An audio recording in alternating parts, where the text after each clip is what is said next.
10 maart stiet alweer de 21ste editie van de Stertel Survival Run in Kostertillen op de planning.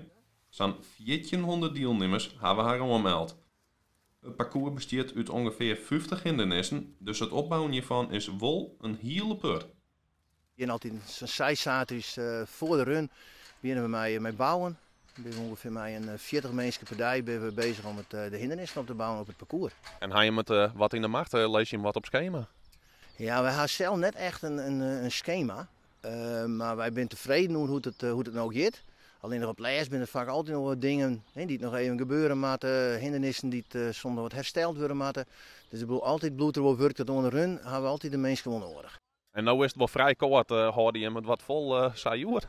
Nou, dit is voor u tropisch. Want we gaan meemaken dat we bij min 4 stien te knoopje, Rijnwetter op een hand en neem maar op alweer. Dus nee, dit is voor u een hele mooie temperatuur om te bouwen. Het opbouwen van de hindernissen komt nevens de roos dan ik wel goed. En ook de waarvoorzittingen van 10 maart liep je gunstig.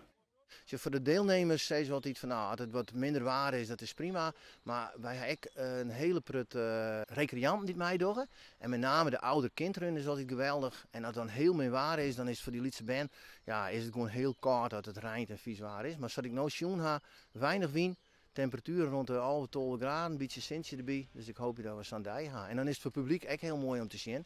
Want ja, die komen dan massaal, vaak op een fiets komen ze dan hierheen om te zien hoe iedereen ontploetering is.